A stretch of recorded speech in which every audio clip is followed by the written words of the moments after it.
അതിന് നെക്സ്റ്റ് നമുക്ക് പറയാനുള്ളത് ഈ ഒവ്യൂളിന്റെ സ്ട്രക്ചർ നമ്മൾ പറഞ്ഞു. ഇനി ഒവ്യൂളിന്റെ അകത്ത് നടക്കുന്ന ഒരു പ്രോസസ്സിനെ കുറിച്ചാണ് പറയാനുള്ളത്. നമ്മൾ ഈ ഒരു ആൻഡ്രീഷ്യം പറഞ്ഞ സമയത്ത്, സ്റ്റേമെന്റ്സ് പറഞ്ഞ സമയത്ത്, അല്ലെങ്കിൽ ആന്തർ പറഞ്ഞ സമയത്ത് അവിടെ ഒരു പ്രോസസ്സ് നടക്കുന്നുണ്ടെന്ന് പറഞ്ഞായിരുന്നു. അതേപോലെ നമ്മൾ ഈ ഒരു ഒവ്യൂളിന്റെ അകത്ത് നടക്കുന്ന ഒരു പ്രോസസ്സിനെ കുറിച്ചാണ് പറയാനുള്ളത്. ആ പ്രോസസ്സിനെ നമ്മൾ വിളിക്കുന്ന പേരാണ് മെഗാസ്പോറോജെനസിസ് എന്ന് വിളിക്കും. എന്താ വിളിക്കുക? മെഗാസ്പോറോജെനസിസ്. ഒന്നുമില്ല, it is the process of formation of, ഓർത്തിരിക്കണേ, it is the process of formation of megaspores. മറന്നു പോരുത്, ആരാണ്? Megaspores from megaspore mother cell. എന്താ വിളിക്കുക? Megaspore mother cell. അത് നമുക്ക് ചുരുക്കിയിട്ട് എന്ത് വിളിക്കാം? MMC എന്ന് വിളിക്കാം. Megaspore mother cell through meiosis. ഏത് ഡിവിഷൻ നടന്നിട്ട്? മെയോസിസ് എന്ന് പറയുന്ന റിഡക്ഷൻ ഡിവിഷനിലൂടെ മെഗാസ്പോർ മദർ സെല്ല് മെഗാസ്പോർസ് ആയിട്ട് മാറുന്ന പ്രോസസ്സിനെയാണ് എന്ത് വിളിക്കുക? ഈ ഒരു മെഗാസ്പോറോജെനസിസ്. ഈ മെഗാസ്പോർ ആണ് പിന്നെ ഡെവലപ്പ് ചെയ്ത് ആരായിട്ട് മാറുക? ഫീമെയിൽ ഗ്യാമറ്റോഫൈറ്റ് ആയിട്ട് മാറുക. നമ്മൾ മൈക്രോസ്പോറോജെനസിസ് നിങ്ങൾ കേട്ടിട്ടുണ്ടാവും. മൈക്രോസ്പോർ മദർ സെല്ലിൽ നിന്ന് ഫോം ചെയ്യുന്നതിനെയാണ് എന്ത് വിളിക്കുക? മൈക്രോസ്പോറോജെനസിസ്. ആ മൈക്രോസ്പോർ ആണ് പോളൻ ഗ്രെയിൻ ആയിട്ട് മാറിയിട്ടുള്ളതെങ്കിൽ ഇവിടെ മെഗാസ്പോർ എന്ന് പറയുന്ന സ്ട്രക്ചർ ആണ് ആരായിട്ട് മാറുക? ഫീമെയിൽ ഗ്യാമറ്റോഫൈറ്റ് ആയിട്ട് മാറുക. അപ്പൊ ഒവ്യൂളിന്റെ അകത്ത് നടക്കുന്ന ഒരു പ്രോസസ് ആണ് എന്ത്? മെഗാസ്പോറോജെനസിസ്. എന്താ മെഗാസ്പോറോജെനസിസ് എന്ന് പറഞ്ഞാൽ? It is a process of formation of megaspores from megaspore mother cell through meiosis is known as megasporogenesis. ഇനി എങ്ങനെയാണ് മെഗാസ്പോറോജെനസിസ് നടന്നിട്ട് മെഗാസ്പോർസ് ഉണ്ടാവുന്നത്? ആ മെഗാസ്പോർസ് എങ്ങനെയാണ് ഫീമെയിൽ ഗ്യാമറ്റോഫൈറ്റ് ആയിട്ട് മാറുന്നത് എന്നുള്ളതാണ് നെക്സ്റ്റ് നമുക്ക് പറയാനുള്ളത്. അപ്പൊ മെഗാസ്പോറോജെനസിസ് എന്താന്നുള്ള കാര്യം നമ്മൾ കണ്ടു. ഇനി നമുക്ക് പറയാനുള്ള ഡെവലപ്മെന്റ് ഓഫ് ഫീമെയിൽ ഗ്യാമറ്റോഫൈറ്റ് എങ്ങനെയാണ്. അപ്പൊ നോക്കണേ, നമ്മൾ ആദ്യം പറഞ്ഞു മെഗാസ്പോറോജെനസിസ് നടക്കും. ആ മെഗാസ്പോറോജെനസിന്റെ ഫോളോ ചെയ്തിട്ടാണ് ആര് നടക്കുക? ഫീമെയിൽ ഗ്യാമറ്റോഫൈറ്റിന്റെ ഡെവലപ്മെന്റ് നടക്കുക. അപ്പൊ ആദ്യം മെഗാസ്പോറോജെനസിസ് എങ്ങനെയാണ് നടക്കുന്നത് നമ്മൾ നോക്കണം. അപ്പൊ നമ്മൾ നേരത്തെ പറഞ്ഞിട്ടുണ്ടായിരുന്നു, ഒവ്യൂൾസിന്റെ അകത്തായിട്ട് there is a mass of cells is present. ആ മാസ് ഓഫ് സെൽസിനെയാണ് നമ്മൾ എന്ത് വിളിക്കുക? ന്യൂസെല്ലസ് എന്ന് വിളിക്കുക. ന്യൂസെല്ലസിന്റെ പ്രത്യേകത എന്താണെന്ന് വെച്ചാൽ കുറെ സെല്ലുകളുടെ കൂട്ടാണ്. അവിടെ റിച്ച് ആയിട്ടുള്ള റിസർവ് ഫുഡ് മെറ്റീരിയൽസ് നമുക്ക് കാണാൻ വേണ്ടി പറ്റും. അവിടെയുള്ള സെൽസിന്റെ വളരെ റിസർവ് ഫുഡ് മെറ്റീരിയൽസ് കൂടുതൽ അടങ്ങിയിട്ടുള്ള സെൽസ് ആയിരിക്കും എവിടെ കാണുക? ന്യൂസെല്ലസിന്റെ കേസിൽ കാണും. അപ്പൊ ന്യൂസെല്ലസ് എന്ന് പറയുന്ന മാസ് ഓഫ് സെൽസില് ഒരു സെല്ല്, ഓർത്തിരിക്കണേ, one of the cells in the nucellus. ഓർത്തിരിക്കണേ, one of the cell in the nucellus. ന്യൂസെല്ലസിലെ ഒരു സെല്ല്. ആ സെല്ല് എങ്ങോട്ടാണ് സിറ്റുവേറ്റ് ചെയ്തിരിക്കുക? Towards the micropylar end.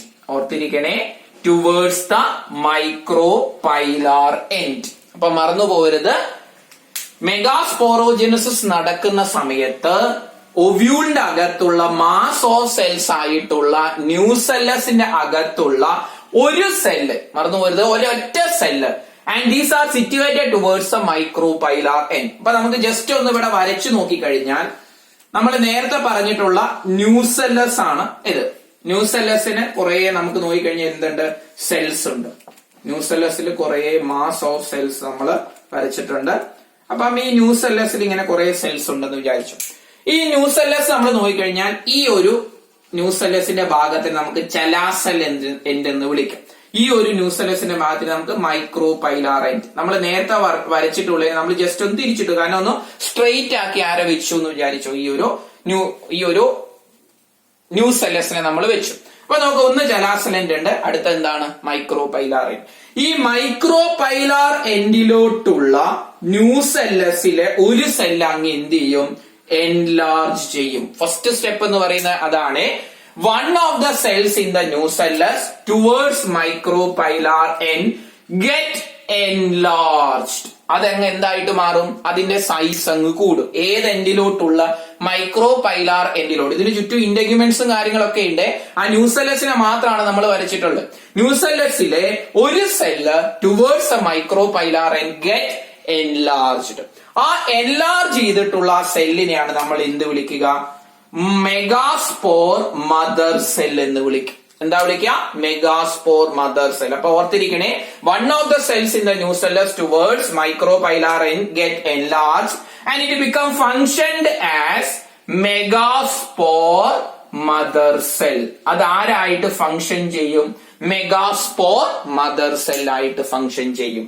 ഈ മെഗാസ്പോർ മദർ സെല്ലിനെയാണ് നമ്മൾ ഇങ്ങോട്ട് ജസ്റ്റ് എടുത്ത് വരയ്ക്കുന്നത് കേട്ടോ.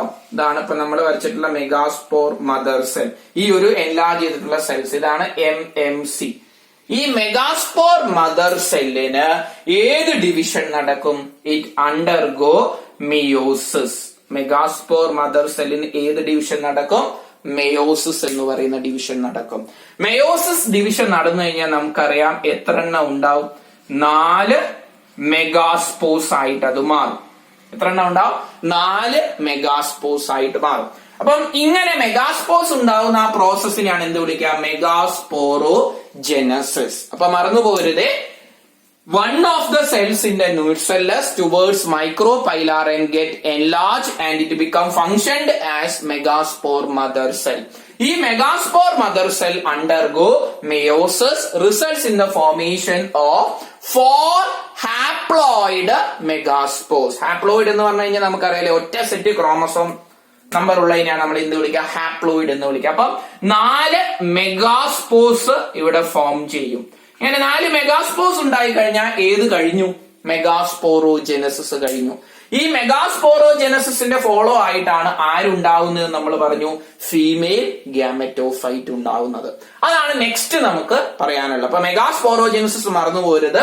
മെഗാസ്പോർ മദർ സെല്ലിന് മിയോസിസ് ഡിവിഷൻ നടന്ന് 4 മെഗാസ്പോസ് അവിടെ ഫോം ചെയ്തു. It is known as megasporogenesis. ഇനി ഇതിന്റെ റിസൾട്ട് ആയിട്ട് ഇതിൽ നിന്നാണ് പിന്നെ ആര് ഡെവലപ്പ് ചെയ്യുക? ഫീമെയിൽ ഗ്യാമറ്റോഫൈറ്റ് ഉണ്ടാകുക. അതിനെ കുറിച്ചാണ് നെക്സ്റ്റ് നമുക്ക് പറയാനുള്ളത്. ഇപ്പൊ മെഗാസ്പോറോജെനസിസ് കഴിഞ്ഞു. ആരുണ്ടായി? 4 മെഗാസ്പോസ് ഉണ്ടായി. ആ മെഗാസ്പോസിനെയാണ് നമ്മൾ ഇവിടെ വരച്ചിട്ടുള്ളത് കേട്ടോ. 4 മെഗാസ്പോസ് ഉണ്ടായി. ആ മെഗാസ്പോസിൽ നിന്നാണ് പിന്നെ ആര് ഡെവലപ്പ് ചെയ്യുക? ഫീമെയിൽ ഗ്യാമറ്റോഫൈറ്റ് ഡെവലപ്പ് ചെയ്യുക. അപ്പൊ ഈ 4 മെഗാസ്പോസിന്റെ പ്രത്യേകത എന്താന്ന് വെച്ച് കഴിഞ്ഞാൽ ഇവരെന്തായിരിക്കും? ഹാപ്ലോയിഡ് ആയിരിക്കും. ഒറ്റ സെറ്റ് ക്രോമസോം മാത്രമേ ഉണ്ടാവുള്ളൂ. കാരണം ഏത് ഡിവിഷനാണ് നടന്നത്? ഈ ഒരു മയോസിസ് ഡിവിഷൻ ആണ് നടന്നിട്ടുള്ളത്. ഈ 4 മെഗാസ്പോസിൽ നിന്ന് 3 എണ്ണം എന്ത് ചെയ്തു പോവും? ഡീജനറേറ്റ് ചെയ്തു പോവും. ഓർത്തിരിക്കണേ, 4 മെഗാസ്പോസ് ഉണ്ട്. ആ 4 മെഗാസ്പോസിൽ നിന്ന് 3 of them ഗെറ്റ് ഡീജനറേറ്റഡ്. 4 മെഗാസ്പോസ് ഉണ്ടായ 4 മെഗാസ്പോസിൽ 3 എണ്ണം അഴുകിപ്പോവും. ഒരെണ്ണം മാത്രമേ എന്താവുള്ളൂ? ഫങ്ഷണൽ ആവുള്ളൂ. ഓർത്തിരിക്കണേ, out of these 4 haploid megaspores 3 of them get degenerated. 3 എണ്ണം തന്നെ പെട്ടെന്ന് അഴുകിപ്പോവും. ഒരെണ്ണം മാത്രമേ എന്താവുള്ളൂ? ഫങ്ഷണൽ ആവുകയുള്ളൂ. അപ്പൊ ആ ഫങ്ഷണൽ ആയിട്ടുള്ള മെഗാസ്പോസ് നമ്മൾ ഇങ്ങോട്ട് എടുത്ത് വരയ്ക്കുകയാണെ. ഇതാണ് ആ ഫങ്ഷണൽ ആയിട്ടുള്ള മെഗാസ്പോസ് എന്ന് പറയും. ആ ഫങ്ഷണൽ ആയിട്ടുള്ള ഒരൊറ്റ മെഗാസ്പോസ് മാത്രമേ പിന്നെ ഫീമെയിൽ ഗ്യാമറ്റോഫൈറ്റിന്റെ ഡെവലപ്മെന്റിൽ എന്ത് ചെയ്യുള്ളൂ? ഇൻവോൾവ് ചെയ്യുള്ളൂ. അപ്പൊ 4 മെഗാസ്പോസ് ആദ്യം ഉണ്ടായിരുന്നു. അതിൽ 3 എണ്ണം എന്ത് ചെയ്തു പോയി? അഴുകിപ്പോയി, അല്ലെങ്കിൽ ഡീജനറേറ്റ് ചെയ്തു പോയി. And only 1 become functional. ആ ഫങ്ഷണൽ ആയിട്ടുള്ള മെഗാസ്പോസ് ആണ് പിന്നെ ഡെവലപ്പ് ചെയ്ത് ആരായിട്ട് മാറുക? ഫീമെയിൽ ഗ്യാമറ്റോഫൈറ്റ് ആയിട്ട് മാറുക. അതെങ്ങനെയാണ് എന്നുള്ള കാര്യമാണ് നെക്സ്റ്റ് നമുക്ക് നോക്കാനുള്ളത്. അത് കുറച്ചും കൂടി നമുക്കൊന്ന് എൻലാർജ് ചെയ്ത് വരയ്ക്കാം. ഈ ഫങ്ഷണൽ ആയിട്ടുള്ള ഈ ഒരു മെഗാസ്പോസ് ആണ് നമ്മൾ ഇത് വരച്ചിട്ടുള്ളത്. It is a functional megaspore. ഈ ഫങ്ഷണൽ മെഗാസ്പോർസിന് പിന്നെ സംഭവിക്കുന്നത് മയോട്ടിക് ഡിവിഷൻ അല്ല, പിന്നെ സംഭവിക്കുന്നത് മൈറ്റോസിസ് ആണ്. ഓർത്തിരിക്കണേ, ഫങ്ഷണൽ മെഗാസ്പോസിന് പിന്നെ സംഭവിക്കുന്നത് ഏത് ഡിവിഷനാണ്? മൈറ്റോസിസ് ഡിവിഷനാണ്. ഈ മൈറ്റോസിസ് ഡിവിഷന്റെ പ്രത്യേകത എന്താന്ന് വെച്ച് കഴിഞ്ഞാൽ ഇവിടെ ന്യൂക്ലിയർ ഡിവിഷൻ മാത്രമേ നടക്കുന്നുള്ളൂ. എന്തേ നടക്കുന്നുള്ളൂ? Nuclear division. നമുക്കറിയാം സെൽ ഡിവിഷൻ നമ്മൾ പറഞ്ഞിട്ടുണ്ട്. കാരിയോകൈനസിസും ഉണ്ട്, സൈറ്റോകൈനസിസും ഉണ്ട്. കാരിയോകൈനസിസ് എന്ന് പറഞ്ഞാൽ ന്യൂക്ലിയസിന്റെ ഡിവിഷനെയാണ്. സൈറ്റോകൈനസിസ് എന്ന് പറഞ്ഞാൽ സൈറ്റോപ്ലാസത്തിന്റെ ഡിവിഷൻ. അപ്പൊ ഇവിടെ നടക്കുന്ന മൈറ്റോസിസിൽ ഏത് ഡിവിഷൻ മാത്രമേ നടക്കുന്നുള്ളൂ? കാരിയോകൈനസിസ് അല്ലെങ്കിൽ ന്യൂക്ലിയർ ഡിവിഷൻ മാത്രമേ നടക്കുന്നുള്ളൂ. അപ്പം മെഗാസ്പോർ മദർ സെല്ലിന്റെ മെഗാസ്പോസിന് എന്ത് സംഭവിക്കും? മൈറ്റോസിസ് സംഭവിക്കും. അത് ന്യൂക്ലിയർ ഡിവിഷൻ ആണ്. മൈറ്റോസിസ് സംഭവിച്ച് എന്തായിട്ട് മാറും? ഒരു ന്യൂക്ലിയ എന്ന് പറയുന്നത് എത്ര ന്യൂക്ലിയ ആയിട്ട് മാറും? 2 ന്യൂക്ലിയ ആയിട്ട് മാറും. അപ്പൊ ഫസ്റ്റ് മൈറ്റോട്ടിക് ഡിവിഷൻ നടന്നു കഴിഞ്ഞാൽ അവിടെ ന്യൂക്ലിയർ ഡിവിഷൻ മാത്രമേ നടക്കുന്നുള്ളൂ, സൈറ്റോപ്ലാസത്തിന്റെ ഡിവിഷൻ ഇല്ല. അപ്പം ഒരു ന്യൂക്ലിയ ഉണ്ടായിരുന്ന എത്രയായിട്ട് മാറി? ഒരു ന്യൂക്ലിയസ് ഉണ്ടായിരുന്ന 2 ന്യൂക്ലിയ ആയിട്ട് മാറി. ഈ 2 ന്യൂക്ലിയ ഉള്ള ആ ഒരു മെഗാസ്പോറിന് പിന്നെ രണ്ടാമത്തെ മൈറ്റോട്ടിക് ഡിവിഷൻ സംഭവിക്കും. എന്താ സംഭവിക്കുക? രണ്ടാമത്തെ മൈറ്റോട്ടിക് ഡിവിഷൻ സംഭവിക്കും. അതിന് മുന്നേ ഒരു കാര്യം കൂടി നടക്കുന്നുണ്ട്. രണ്ടാമത്തെ മൈറ്റോട്ടിക് ഡിവിഷൻ നടക്കുന്നതിന് മുന്നേ ആ കാര്യം ഒന്ന് മറന്നു പോരുതേ. ഈ ഉണ്ടായ 2 ന്യൂക്ലിയ ഉണ്ടല്ലോ, ഈ 2 nuclei that move towards opposite pole. ഈ 2 ന്യൂക്ലിയ എങ്ങോട്ട് മൂവ് ചെയ്യും? ഓപ്പോസിറ്റ് ആയിട്ടുള്ള പോൾസിലോട്ട് മൂവ് ചെയ്യും. അപ്പൊ മറന്നു പോരുതേ, ആദ്യത്തെ മൈറ്റോട്ടിക് ഡിവിഷൻ നടന്നു, ഒരു ന്യൂക്ലിയസ് 2 ന്യൂക്ലിയ ആയിട്ട് മാറി. ആ 2 ന്യൂക്ലിയ ആയിട്ടുള്ള ആ ഒരു സ്ട്രക്ചറിന്റെ അകത്ത് നിന്ന് ഓരോ ന്യൂക്ലിയസ് എന്തായിട്ട് മാറും? Move towards opposite pole. Move towards opposite poles. അത് എങ്ങോട്ട് മാറും?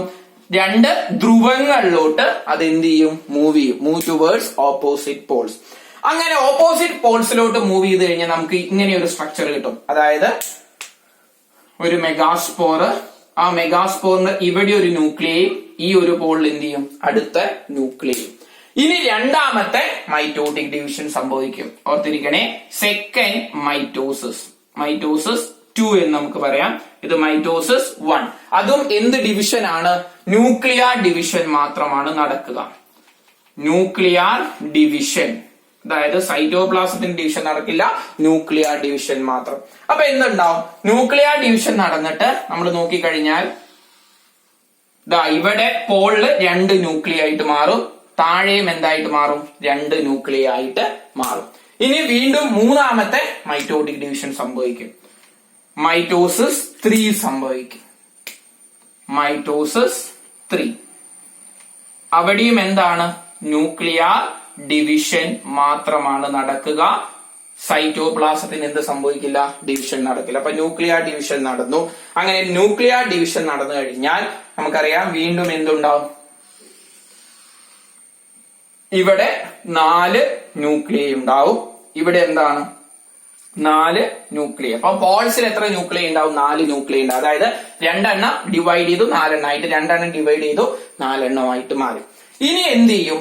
അടുത്ത സ്റ്റെപ്പിൽ എന്താ സംഭവിക്കാന്ന് വെച്ച് കഴിഞ്ഞാൽ ഈ ഒരു മൈറ്റോട്ടിക് ഡിവിഷൻ 3 കഴിഞ്ഞതിന് ശേഷം ഈ ഓരോ പോൾസില് 4 ന്യൂക്ലിയ ആണുള്ളത്. ആ ഓരോ പോൾസിൽ നിന്ന് ഒരു ന്യൂക്ലിയ എങ്ങോട്ട് മൂവ് ചെയ്യും?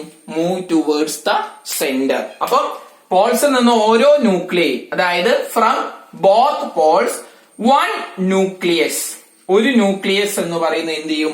Move towards the centre. എങ്ങോട്ട് മൂവ് ചെയ്യും? സെന്ററിലോട്ട് മൂവ് ചെയ്യും. അപ്പൊ സെന്ററിലോട്ട് മൂവ് ചെയ്ത് കഴിഞ്ഞാൽ നമ്മൾ നോക്കിക്കഴിഞ്ഞാൽ ഇങ്ങനെ ഒരു സ്ട്രക്ചർ നമുക്ക് കിട്ടും. മുകളില് 3 ന്യൂക്ലിയ ഉണ്ടാവും, താഴെ 3 ന്യൂക്ലിയ ഉണ്ടാവും, സെന്ററിൽ എത്ര ന്യൂക്ലിയ?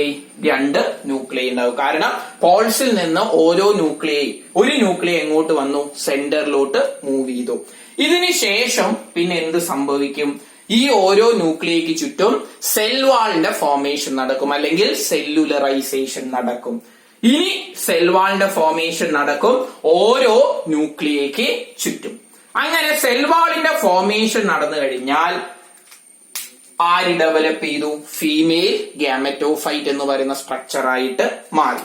അപ്പൊ നമ്മൾ ഇനി വരയ്ക്കാൻ വേണ്ടി പോകുന്നത് ഡിവിഷൻ ഒക്കെ കഴിഞ്ഞ് സെൽവാളിന്റെ ഫോർമേഷൻ ഒക്കെ കഴിഞ്ഞിട്ടുള്ള ഒരു ഫീമെയിൽ ഗാമറ്റോഫൈറ്റിനെയാണ്. അപ്പൊ നമ്മൾ നോക്കിക്കഴിഞ്ഞാൽ ഫീമെയിൽ ഗാമറ്റോഫൈറ്റിന്റെ മുകളിൽ നമ്മൾ നോക്കിക്കഴിഞ്ഞാൽ എന്ത് കാണാൻ വേണ്ടി പറ്റും? 3 ന്യൂക്ലിയ നമുക്ക് കാണാൻ വേണ്ടി പറ്റും. അപ്പൊ ആ 3 ന്യൂക്ലിയ മുകളിൽ നമ്മൾ നോക്കിക്കഴിഞ്ഞാൽ 3 ന്യൂക്ലിയയ്ക്ക് ചുറ്റും എന്ത് നടക്കും? സെൽവാളിന്റെ ഫോർമേഷൻ നടക്കും. സെന്ററിൽ 2 ന്യൂക്ലിയൈ ഉണ്ട്. ആ 2 ന്യൂക്ലിയൈക്കും കൂടി ചേർന്നിട്ട് ഒരു സെൽ വാളിന്റെ ഫോർമേഷൻ ഉണ്ടാവും. താഴെ നമ്മൾ നോക്കിക്കഴിഞ്ഞാൽ താഴെ നമുക്ക് 3 ന്യൂക്ലിയൈ ആയിരുന്നു കണ്ടിരുന്നത്. ആ 3 ന്യൂക്ലിയൈക്കും എന്ത് നടക്കും?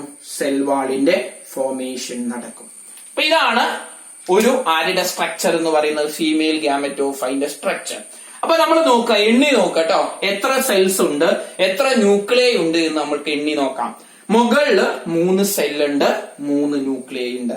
സെന്ററിൽ 1 സെല്ലുണ്ട്, 2 ന്യൂക്ലിയൈ ഉണ്ട്. താഴെ 3 സെല്ലുണ്ട്, 3 ന്യൂക്ലിയൈ ഉണ്ട്. അപ്പൊ നമുക്ക് ഫീമെയിൽ ഗാമറ്റോഫൈറ്റ് എന്ന് പറഞ്ഞു കഴിഞ്ഞാൽ എന്തു പറയാം?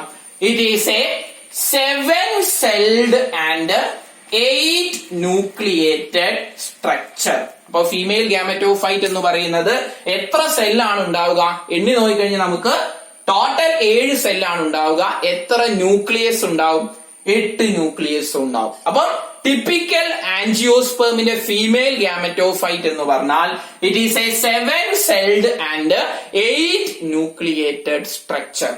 ഈ 7 സെൽഡ് ആൻഡ് 8 ന്യൂക്ലിയേറ്റഡ് സ്ട്രക്ചർ ആയിട്ടുള്ള ഫീമെയിൽ ഗാമറ്റോഫൈറ്റിനെ വിളിക്കുന്ന വേറൊരു പേരാണ് എംബ്രിയോ സാക് എന്ന് പറയും.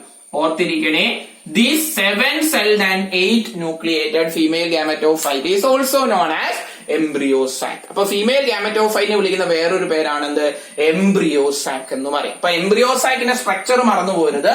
It is a 7 celled and 8 nucleated structure.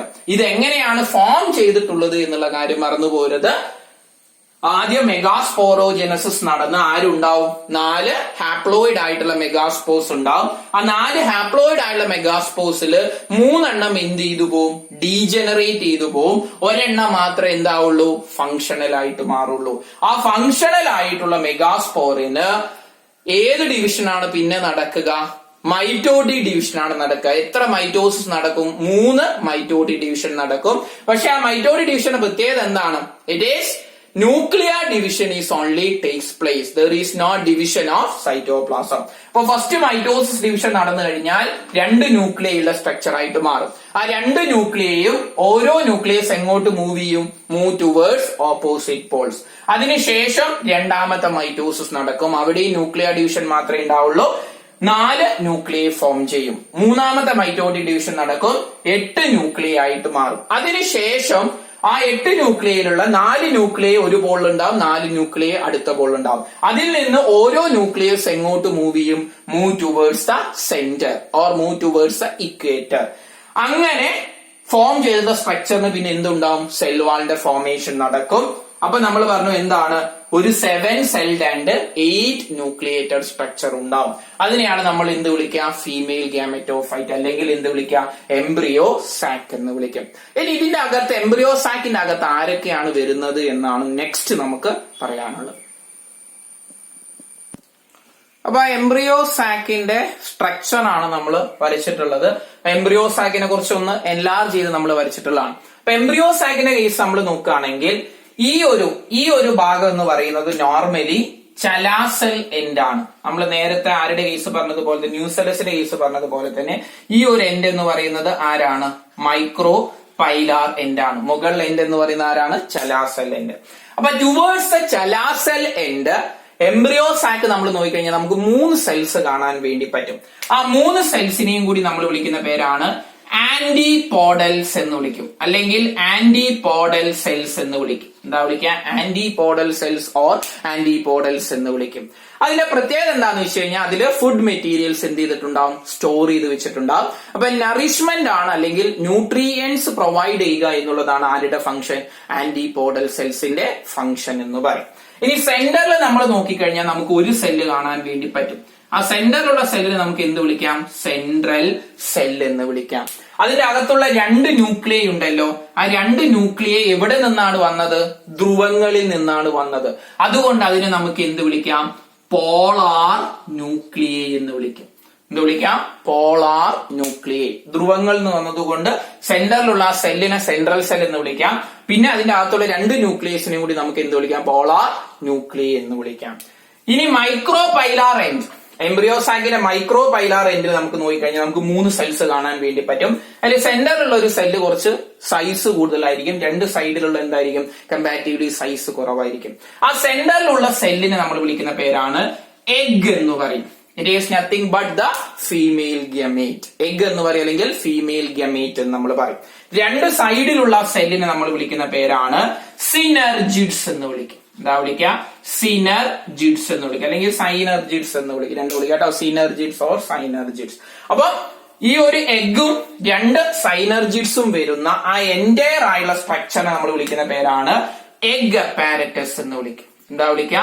Egg apparatus. അപ്പം egg apparatus that consist of 1 egg and 2 synergids. ഇതാണ് ടിപ്പിക്കൽ ആയിട്ടുള്ള ആരുടെ സ്ട്രക്ചർ എന്ന് പറയുന്നത്? എംബ്രിയോ സാക്ക് ഓർ ഫീമെയിൽ ഗാമറ്റോഫൈറ്റിന്റെ സ്ട്രക്ചർ. അപ്പൊ ടുവേർഡ്സ് ചെലാസെല്ലിന്റെ നോക്കിക്കഴിഞ്ഞാൽ നമുക്ക് 3 ആന്റിപോഡൽ സെൽസ് കാണാൻ വേണ്ടി പറ്റും. ന്യൂട്രീറ്റീവ് ആണ് അവരുടെ ഫംഗ്ഷൻ എന്ന് പറയും. സെന്ററിൽ നമുക്കൊരു സെൻട്രൽ സെല്ല് കാണാൻ വേണ്ടി പറ്റും. അതിന്റെ അകത്ത് പോൾസിൽ നിന്നുള്ള ന്യൂക്ലിയസ് ആയതുകൊണ്ട് എന്ത് വിളിക്കാം? Polar nuclei. ഇനി മൈക്രോ പൈലാർ എൻഡിലോട്ട് നോക്കിക്കഴിഞ്ഞാൽ നമുക്ക് ഒരു എഗ് അപ്പാരറ്റസ് കാണാൻ വേണ്ടി പറ്റും. ആ എഗ് അപ്പാരറ്റസിൽ സെന്ററിൽ നമുക്ക് കുറച്ച് സൈസ് കൂടിയിട്ടുള്ള ഫീമെയിൽ ഗാമേറ്റ് ആയിട്ടുള്ള എഗ് കാണാം. 2 സൈഡിൽ കാണുന്ന സെൽസ് നമുക്ക് എന്ത് വിളിക്കാം? സിനർജിഡ്സ് എന്ന് വിളിക്കാം. ഇനി സിനർജിഡ്സിന്റെ താഴെയായിട്ട് നമ്മൾ നോക്കിക്കഴിഞ്ഞാൽ നമുക്ക് നോക്കിക്കഴിഞ്ഞാൽ സ്പെഷ്യലൈസ്ഡ് ആയിട്ടുള്ള പാരങ്കൈമാറ്റസ് ആയിട്ടുള്ള കുറച്ച് സെൽസ് നമുക്ക് കാണാൻ വേണ്ടി പറ്റും. അതിൽ ഈ സ്പെഷ്യലൈസ്ഡ് ആയിട്ടുള്ള കുറച്ച് സ്ട്രക്ചേഴ്സ് നമുക്ക് കാണാൻ വേണ്ടി പറ്റും. ആ സ്പെഷ്യലൈസ്ഡ് ആയിട്ടുള്ള സെൽസിനെ നമ്മൾ വിളിക്കുന്ന പേരാണ് ഫിലിഫോം അപ്പാരറ്റസ് എന്ന് പറയും. എന്താ വിളിക്കുക? Filiform apparatus. അപ്പം filiform apparatus are present below the synergids. സൈനർജിഡ്സിന്റെ തൊട്ട് താഴെയായിട്ട് കാണുന്നതാണ് ഫിലിഫോം അപ്പാരറ്റസ് എന്ന് പറയും. ആ ഫിലിഫോം അപ്പാരറ്റസിന്റെ ഫംഗ്ഷൻ എന്താന്ന് വെച്ച് കഴിഞ്ഞാൽ, ഫിലിഫോം അപ്പാരറ്റസ് ആണ് നോർമലി എന്ത് ചെയ്യുന്നത്? ഈ ഒരു പോളിനേഷൻ നടക്കുന്ന സമയത്ത്, അല്ലെങ്കിൽ ഈ ഒരു പരാഗണം നടന്നു കഴിഞ്ഞ് പോളൻ ഗ്രെയിൻ സ്റ്റിഗ്മയുടെ സർഫസിൽ വന്ന് വീണ് കഴിഞ്ഞാൽ പോളൻ ഗ്രെയിന് ജെർമിനേഷൻ നടക്കും. നമ്മൾ പറഞ്ഞതാണ് ഒരു പോളൻ ട്യൂബ് ഒക്കെ പ്രൊഡ്യൂസ് ചെയ്യും. ആ പോളൻ ട്യൂബ് ഈ ഒരു എംബ്രിയോസാക്കിന്റെ അടുത്തോട്ട് പോളൻ ട്യൂബിന്റെ ഗ്രോത്ത് ഗൈഡ് ചെയ്യുന്ന പണിയാണ് ആർക്കുള്ളത്? ഫിലിഫോം അപ്പാരറ്റസിനുള്ളത്. അപ്പൊ ഫിലിഫോം അപ്പാരറ്റസ് എന്ന് പറഞ്ഞാൽ എവിടെ കാണുന്ന സ്ട്രക്ചർ ആണ്? ഈ ഒരു എഗ് അപ്പാരറ്റസിന്റെ താഴെ, അല്ലെങ്കിൽ സൈനർജിഡ്സിന്റെ താഴെയായിട്ട് കാണുന്നതാണ് ഫിലിഫോം അപ്പാരറ്റസ്. അതിന്റെ ഫംഗ്ഷൻ എന്ന് പറഞ്ഞാൽ that guides the growth of pollen tube. Pollen ട്യൂബിനെ കറക്റ്റ് ആയിട്ട് എംബ്രിയോസാക്കിന്റെ അടുത്തോട്ട് എത്തിക്കുന്ന ഫംഗ്ഷൻ, അല്ലെങ്കിൽ ആ പോളൻ ട്യൂബിനെ ഗൈഡ് ചെയ്യുന്ന ഫംഗ്ഷൻ ആണ് ആർക്കുള്ളത്? ഫിലിഫോം അപ്പാരറ്റസിനുള്ളത്. ഇത്രയാണ് ആരുടെ സ്ട്രക്ചറിനെ കുറിച്ച് ഓർത്തിരിക്കേണ്ടത്? ഈ ഒരു എംബ്രിയോസാക്കിന്റെ സ്ട്രക്ചറിനെ കുറിച്ച് ഓർത്തിരിക്കേണ്ടത്. പിന്നെ കുറച്ച് മുന്നേ നമ്മൾ പറഞ്ഞിട്ടുണ്ടായിരുന്നു, മെഗാസ്പോറോജെനസിസ് നടന്ന ആരുണ്ടാവും? 4 മെഗാസ്പോസ് ഉണ്ടാവും. ആ 4 മെഗാസ്പോസിൽ നിന്ന് ഒരെണ്ണം മാത്രമേ എന്താവുള്ളൂ? ഫങ്ഷണൽ ആവുള്ളൂ. ബാക്കിയുള്ള 3 എണ്ണം എന്ത് ചെയ്തു പോവും? ഡീജനറേറ്റ് ചെയ്തു പോകും എന്ന് പറഞ്ഞിട്ടുണ്ട്. ഒരെണ്ണം ഫങ്ഷണൽ ആവുകയും ബാക്കി 3 എണ്ണം ഡീജനറേറ്റ് ചെയ്തു പോവുകയും ചെയ്യുകയാണെങ്കിൽ അതിനെ നമ്മൾ വിളിക്കുന്ന പേരാണ്, അത്തരത്തിലുള്ള എംബ്രിയോസാക്കിന്റെ ഡെവലപ്മെന്റിന് വിളിക്കുന്ന പേരാണ് monosporic type of embryo sac development. അങ്ങനെ 3 എണ്ണം ഡീജനറേറ്റ് ചെയ്തു പോയി ഒരെണ്ണം മാത്രം ഫങ്ഷണൽ ആവുകയാണെങ്കിൽ അത്തരത്തിലുള്ള എംബ്രിയോസാക് ഡെവലപ്മെന്റിനെ നമ്മൾ വിളിക്കുന്ന പേരാണ് മോണോസ്പോറിക് ടൈപ്പ് ഓഫ് എംബ്രിയോസാക് എന്ന് വിളിക്കും. ആ ഒരു എംബ്രിയോസാക്കിന്റെ ഡെവലപ്മെന്റിനെ വിളിക്കുന്ന പേരാണ് മോണോസ്പോറിക് ടൈപ്പ് ഓഫ് എംബ്രിയോസാക്. ഇനി 2 എണ്ണമാണ് ഫങ്ഷണൽ ആവുന്നത്, നമുക്ക് എന്ത് വിളിക്കാം? ബൈസ്പോറിക് ടൈപ്പ് ഓഫ് എംബ്രിയോസാക് ഡെവലപ്മെന്റ് എന്ന് വിളിക്കും.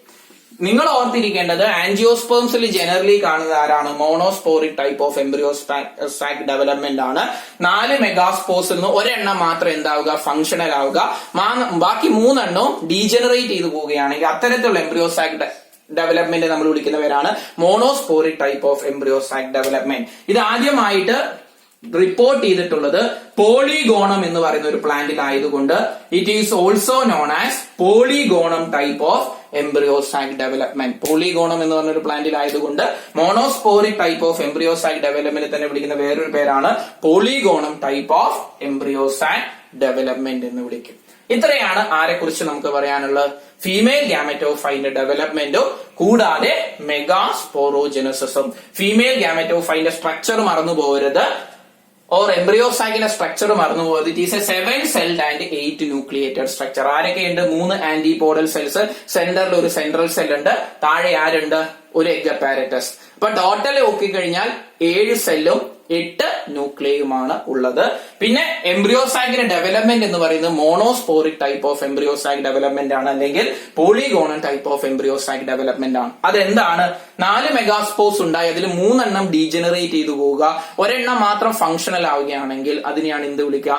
Polygonal type of embryo sac development or monosporic type of embryo sac development. Polygonum എന്ന് പറയുന്ന ഒരു പ്ലാന്റിലാണ് ആദ്യമായിട്ട് അത് ഐഡന്റിഫൈ ചെയ്തത്. അതുകൊണ്ടാണ് അതിന് എന്ത് പേരിട്ട് കൊടുത്തത്? Polygonal type of embryo sac development.